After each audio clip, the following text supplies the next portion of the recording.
Hello, and welcome back to Borderlands 2. This is part 16, where we just arrived in Black Toe Cavern on the way to the Firehawk lair. You think the Firehawks got rolling, huh? You know, I heard the Firehawk liquefies bandits and drinks them like fudge smoothies. But nah, I'm sure your better pal Roland's just fine. Of course, if Roland hadn't been such a dumbass in the first place, he would have... Oops! Almost spilled the secrets. There's a secret coming up. I don't honestly know if Roland was part of Jack's party during the pre-sequel. No, he wasn't. Except, I suppose that if the events of Borderlands 1 happened only 5 years ago, then yeah, Handsome Jack totally could have had a hand in everything that had happened during the events of that game. Based on information that we have not yet gained. Ooh, is that? Oh, it's iridium. Okay. I thought it was a. Purple is epic grade, right? Actually, because this is not a Blizzard game, purple might not be epic grade. I believe purple is epic grade. Okay. This is me walking backwards while shooting forwards. So yeah, I suppose iridium would prime you to just realize that purple is your friend, if you could find it. It's the highest rarity of weapons, and having iridium lets you buy inventory upgrades at the black market, so there.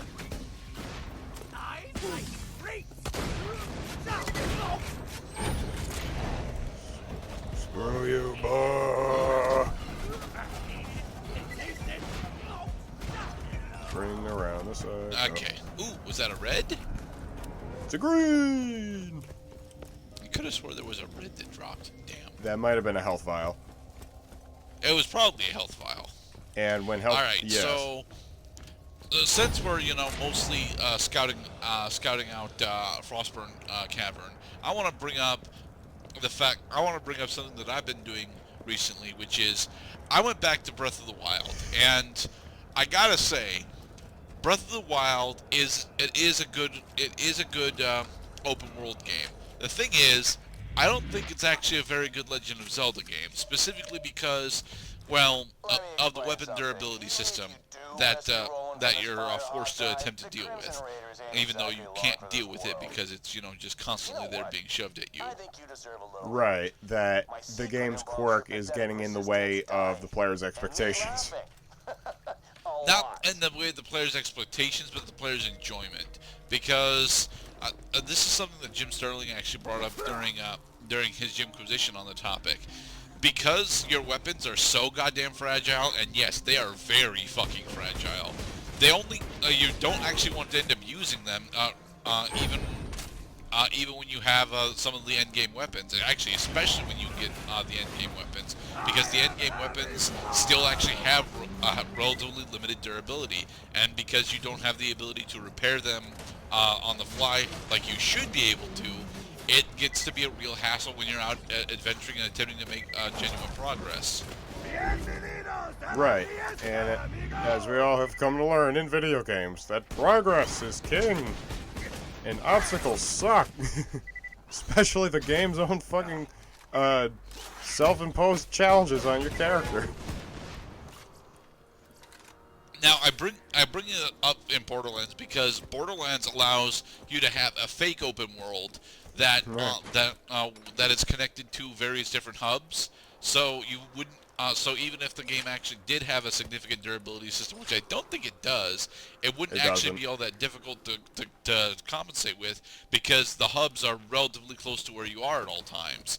So you could go back to a resupply on various things like ammo or durability if there was actually a need to do that. I honestly think that Borderlands, with its limited open world, is a significantly better open world game than Breath of the Wild because of it. Definitely a different kind, because, and I would argue that Breath of the Wild would be the superior open, though rather to say that I would disqualify Borderlands 2 from the open world contest because you have to access each of the areas in a linear sequence.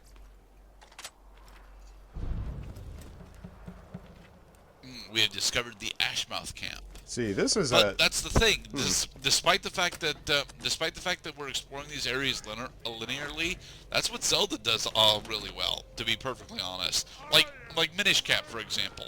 Minish Cap is a superbly it's defined by its linearity. To be perfectly honest, Right. there are a lot of side areas there are a lot of side quests and side activities that you can take on at various points in the game. But all the major area unlocks are very linear in progression due to the way that you end up rebuilding the Force Sword and how the Force Sword is tied in to the narrative. And Oracle games also are really sorely guilty of the linearity, the corridor style of progression, where you're basically trapped in a portion of the map and you have to slowly worm your way to the outer edges of the map. So this particular Goliath went from normal Goliath to raging Goliath to badass Goliath. Yeah, I like the enemies that transform into badasses, because badasses draw more experience. They're just a bitch to kill. But as we were saying, Borderlands, while it does not stop you from I noticed that this game does not stop you from going to high-level areas, but that's just it. If you go to a high-level area, the enemies are going to be so high-level that they're going to two-shot you.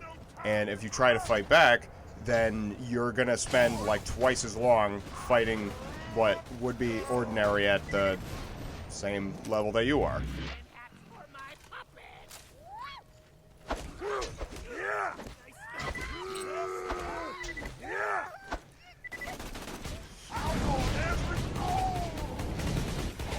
You've not actually played Breath of the Wild yet, have you?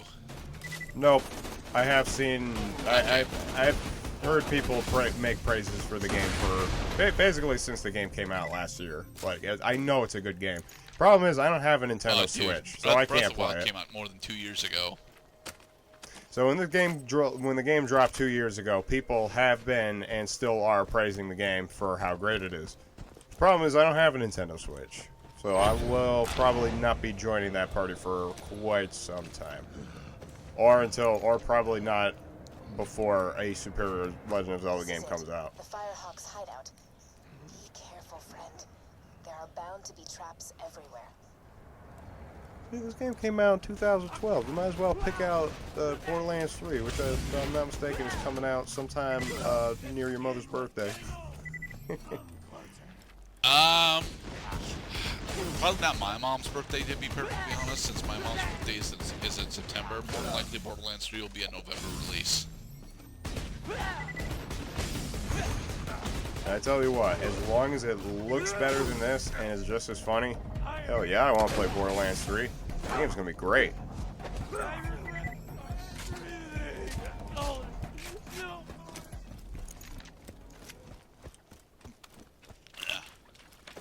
So we still need to find the final Bloodshot sign, which should hopefully bring us to Firehawk. Get away. Traps. Get away. Don't let that happen. I need a balance of closeness so I can hit you, but get away. Too close. Now see, that's what my quick shield recharge does, is he hit me, I fully recharged right before he hit me again. It worked. Except fire. See, you would appreciate a good amount of elemental damage immunity by having a balance between shield capacity and shield recharge delay. Elemental damage causes damage over time, and as long as you keep taking damage, the game treats it as a hit, so it's gonna stave off your shield recharge. You jumped over the trap. I guess that's what I was supposed to do. I was supposed to go to the left. I might remember that next time.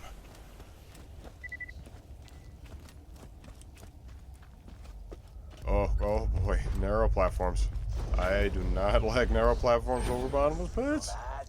The sound of those earthquakes marks my drills getting closer and closer to the vaults. That's the sound of progress, baby. Oh, handsome Jack, if you're so powerful, how come you ain't found the goddamn vault yet?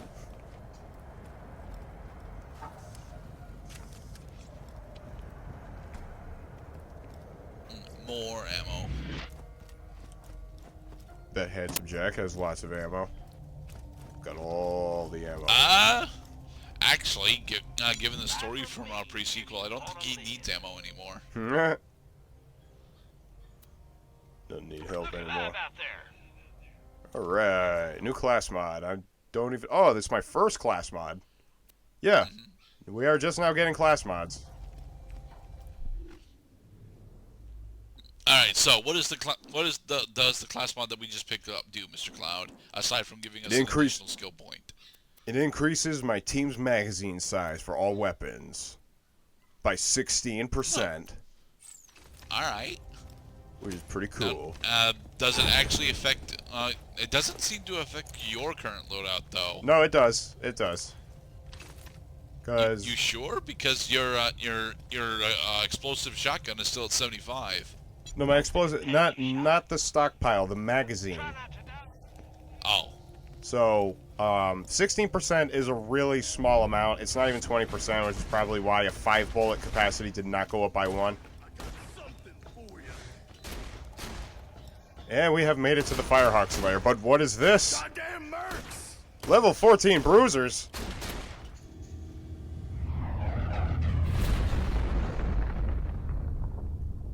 Hey, Firehawk.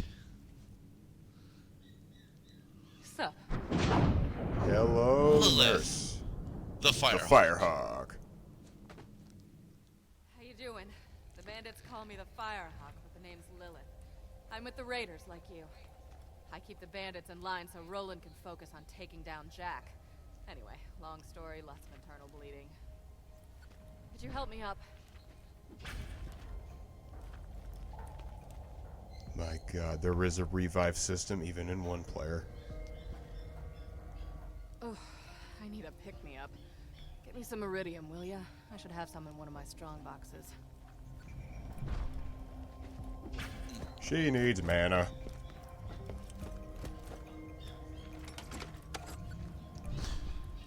Yeah, that's the stuff. Give it here. Appreciate That's it. the thing.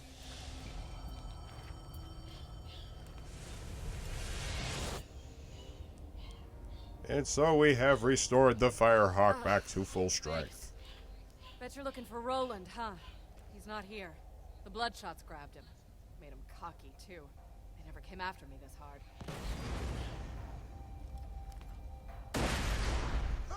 But what is this? Now We are the being real fun ambushed. begins. I'll see if I can't phase blast a few of them for you. You're gonna be my new meat bicycle! And this is why speedruns of Borderlands 2 take fucking forever to finish. Let's agree! Actually, more than like, I'm not entirely sure how much the main campaign you have to do for to complete the Borderlands 2. So You don't, but because of shit like what we just saw, where you have to wait for the story sequence to finish, you have to just sit and wait for a second. It's not very speedrunning. Unless, of course, you're doing the stupid glitches that allow you to skip portions of the games, like professionals.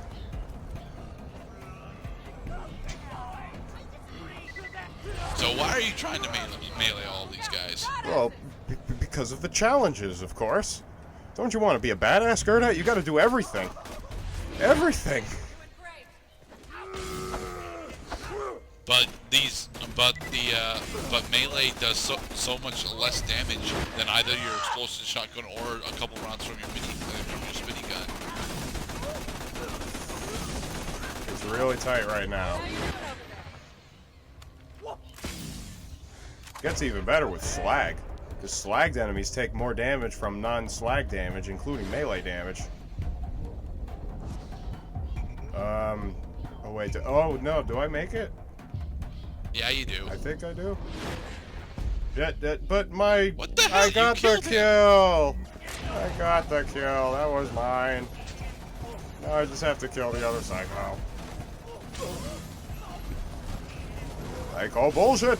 I think, you know what I think it was? Lilith took my kill.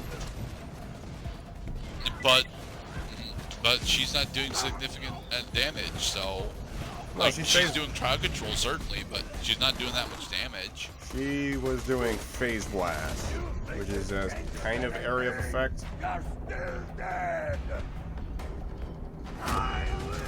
Piece of cake.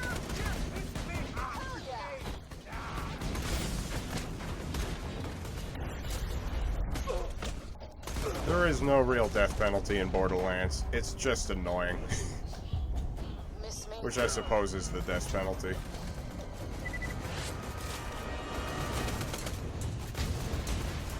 Nice shot. Not really, Lilith. That was just a dude that we set on fire. Epic Mook Rush.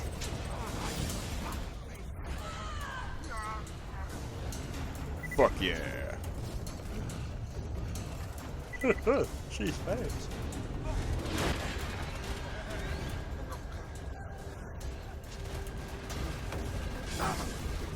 All right over there? Mostly Lilith, but the sequence is going on a bit long. Well, it's... I mean, we just found the motherfucking Firehawk. You gotta remember this crap. Well There's a done. lot of dudes over here. I think a level 9 would be having a great time. Damn it, Lilith, stop killing my second win targets. Nice shot. Because that's... We didn't shoot at him, Lilith. Come on. Not while you're taking over my battlefield. Fisticuffs. Watch out. Badass psychos. Okay. And then a badass came in! No! Multiple badasses, even. Look out! Now it's 2 badass psychos and a juggernaut! We've not seen the Juggernaut yet. No, we haven't seen any juggernauts yet. Ow. We have seen projectile, U-bend. I bet that serves a really big toilet. Alright. Badass Psycho is weak. Kill him. Lilith, feel free to step in anytime.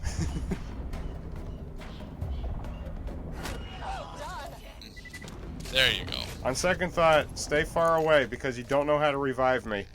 And then the next part, more revive.